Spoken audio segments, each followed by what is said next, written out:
Hello guys, আজকে আমরা ধোকার ডালনা করছি। ধোকাটা বাড়িতে বানিয়েছি। এই একটুখানি করেছি, কর্নফ্লাওয়ার গুলেছি, তার মধ্যে দিয়ে দিয়েছি, কারণ ধোকাগুলো ভাঙবে না। এই তেলে ছেড়ে দিলাম,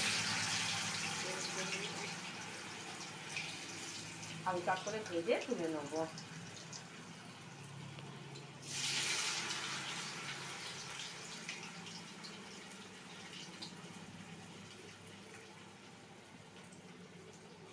ধোকাটা করাটা দেখানো হয়নি, অন্য একদিন দেখাবো। আজকে খুব তাড়া ছিল বলে আজকে ধোকা বানানোটা দেখানো হয়নি। ধোকার তরকারিটা আজকে তোমাদের দেখাচ্ছি, আর একদিন যেদিন বানাবো সেদিন দেখাবো।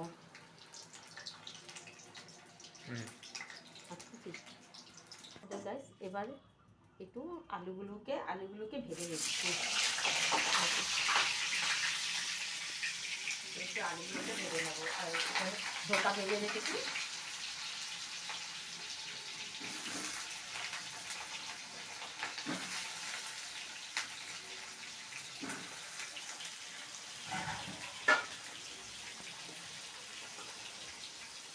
একটু নুন দিয়ে দেবো, একটু নুন,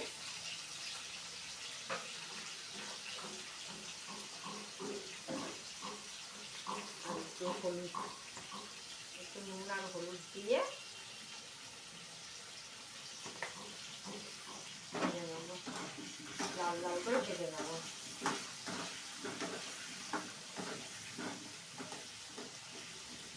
হ্যাঁ, একটু নুন হলুদ দিয়ে লাল লাল করে ভেজে নেওয়া হবে। নুন আর হলুদ দিয়ে একটু লাল করে ভেজে নেবো।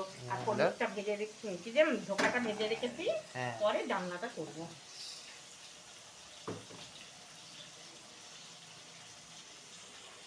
এবারে হিং ফোড়ন দিলাম, আর অন্য কিছু ফোড়ন দিলাম না, কারণ হিঙের গন্ধটা খুব সুন্দর তো, তাই শুধু হিংটা একটু ফোড়ন দিলাম, আর কিছু দেবো না।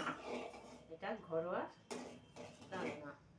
এই হিং ফোড়ন দিলাম, দেওয়ার পরে এর মধ্যে আছে আদা বাটা, কাঁচা লঙ্কা বাটা, আর যে কি হলুদ গুঁড়ো, লঙ্কা গুঁড়ো, জিরে গুঁড়ো, ধনে গুঁড়ো সব মিক্স করে, আর কাশ্মীরি লঙ্কা গুঁড়ো দেওয়া রয়েছে, দিয়ে এই দিয়ে দিলাম ফোড়নে।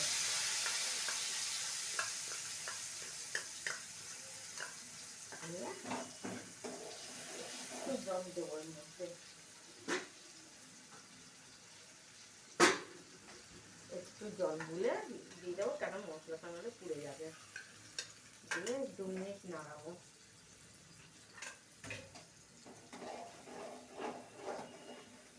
2 মিনিট নাড়াবো।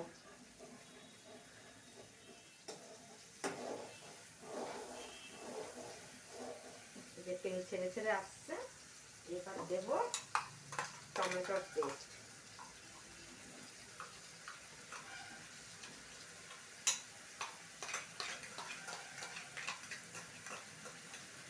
টমেটোর পেস্ট দিয়ে আবারও নাড়াবো, বেশ ভালো করে কষাবো।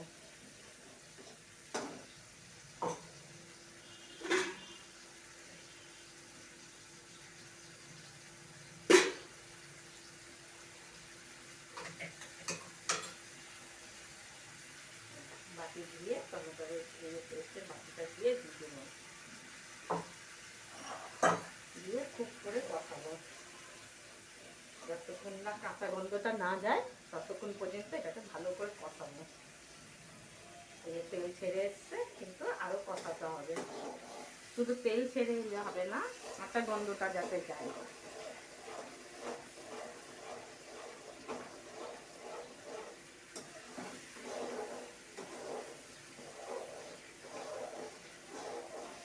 দেখো গাইস, খুব ভালো করে কষানো হয়ে গেছে।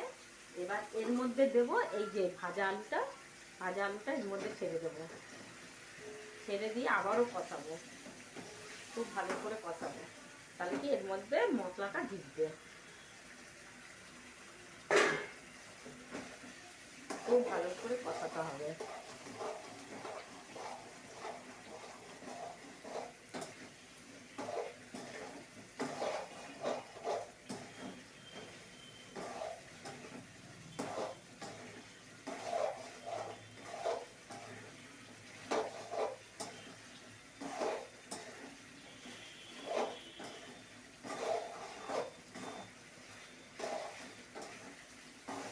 যে ভালো করে কষানো হয়ে গেছে, এবার জল দেব।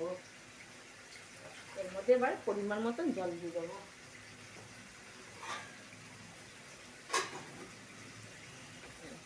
পরিমাণ মতন এবার জল দেবো, এবার ধোকা দেবো তো ওই জন্য জলটা একটু বেশি করে দেবো, দিয়ে ফোটাবো।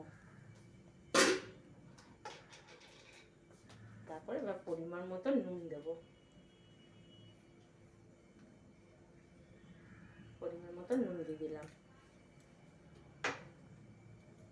দিয়ে ভালো করে নাড়িয়ে এবার ঢেকে দেবো।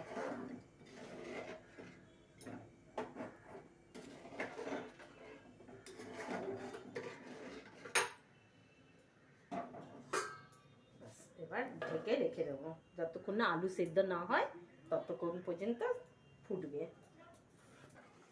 এবার ঝোল আলু সেদ্ধ হয়ে গেছে, এবার ঝোলের মধ্যে ধোকাগুলোকে বসিয়ে দেবো, ধোকাগুলোকে দিয়ে দেবো। তাহলে রেডি হয়ে যাবে। এটা কি ধোকার ডালনা আজকের রেসিপি, আজকে ধোকার ডালনা রেসিপি। ধোকাগুলোকে দিয়ে 1 মিনিট বন্ধ করতে হবে।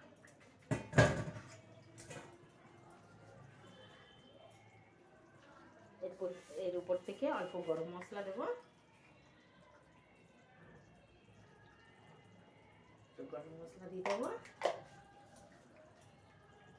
আর দেবো অল্প ঘি। নিরামিষ তরকারি যেহেতু একটু ঘি দিলে ভালো লাগে খেতে। গাওয়া ঘি, হ্যাঁ। প্রোটিন। ওফ, একটু ঘি দিয়ে দিলাম, জমবে বাস আজকে, হেভি জমবে। দিয়ে এবারে ভালো করে ধোকার ডালনা স্বাদও দারুণ বেরিয়েছে। এবার ফুল আঁচে ফোটাবো, নাহলে ধোকাগুলো ভেঙে যাবে। ফুল আঁচে 2 মিনিট ফোটালেই ব্যাস আমাদের ধোকার ডালনা রেডি। চাপা দিয়ে রাখবো 2 মিনিট। হ্যালো গাইস, আজকে এই যে ধোকার ডালনাটা করেছি, এই ধোকার ডালনা আর ধনেপাতার চাটনি, ধনেপাতার চাটনি আর এই ধোকার ডালনা দিলাম।